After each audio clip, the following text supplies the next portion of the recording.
Be ready. 10 seconds to go.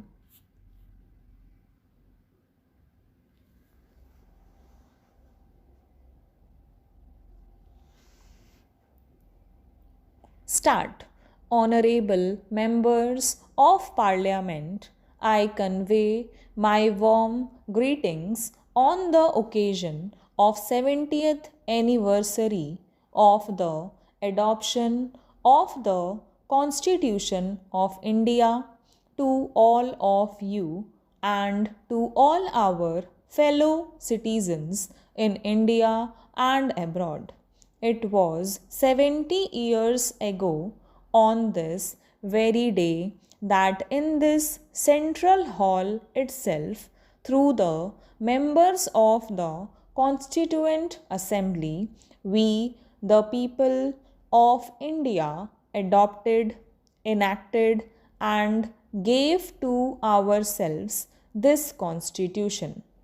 It was in 2015, the 125th birth anniversary year of Baba Saheb Dr. Bhimrao Ambedkar, that the government of India decided to celebrate November 26 as Constitution Day every year.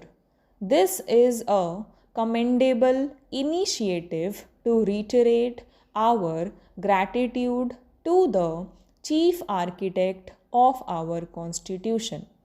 This is for the first time that we are celebrating the Constitution Day in the Central Hall with the participation of members of both houses of Parliament. It is a privilege for all of us to witness and participate in this historic event. By their sheer wisdom, prudence, foresight, and diligence, the makers of our Constitution prepared a futuristic and vibrant document that reflects our ideals and aspirations on the one hand and protects the future of all Indians on the other. The Constitution of India lies at the foundation of the world's largest democracy. This is the supreme law in the country's democratic framework, and it continuously guides us in our endeavors. The Constitution is also the fountainhead of our democratic system of governance and our guiding light. We Indians have had a tradition of maintaining our Indian identity while also welcoming noble ideas coming from all the sources. This cultural ethos also finds its reflection in the making of our Constitution. We have adopted the best practices from several other constitutions of other countries. In addition, the imprint of our age old values and the ideals from our freedom struggle can also be seen in our Constitution. Our Constitution is of the people of India, by the people of India, and for the people of India. It is a national document whose different facets also reflect the democratic system prevalent in our ancient assemblies and sabhas and other ancient Indian republics. Under the extraordinary chairmanship of Dr. Rajendra Prasad, the Constituent Assembly accomplished the exceptional feat of blending and balancing different ideas and ideologies.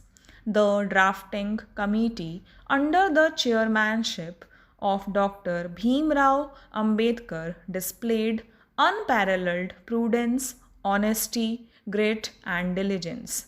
Our democracy finds its place in our Constitution.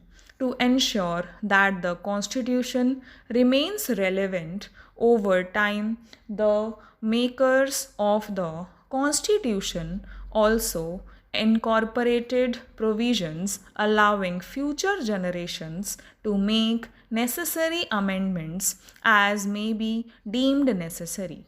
Indian democracy is duly regarded and respected all over the world. This year, the people of India participated in the 17th general election and accomplished the largest democratic exercise in the world. Over 610 million people cast their vote in this election. The participation of women voters was almost equal to that of men. The election of 78 women members to 17th Lok Sabha, being the highest number of women members ever elected to this house, is a glorious achievement for our democracy. Today, all the members of the Standing Committee of Parliament on Empowerment of Women are women. This signifies an important social and political change reflective of a bright future. The people of our country deserve to be complimented for the value and respect that the Indian Constitution has earned over the last 70 years.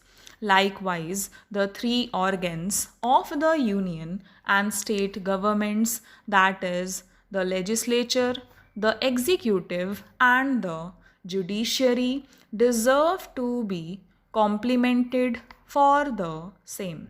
Strengthening the relationship and synergy between the union and states, our journey towards cooperative federalism is a living example of the dynamism of our Constitution. While delivering his last speech in the Constituent Assembly on November 25, 1949, Dr. Ambedkar had said that the success of the Constitution would depend upon the conduct of the people of India and the political parties. The illustrious makers of our Constitution had, with complete devotion and honesty, thought to serve and work conscientiously while remaining free from fear or favor, affection or ill will and bias. They would have been confident that their future generations, that is, all of us, will adopt these values with the same spontaneity and integrity as they themselves did. I think in the present times we all need to introspect and reflect upon this. Honorable members of Parliament, in one of his speeches to the Constituent Assembly, Dr. Ambedkar, while underlining the importance of constitutional morality, emphasized that the essence of constitutional morality was to regard the Constitution as supreme and to follow the constitutionally mandated procedures regardless of any ideological differences.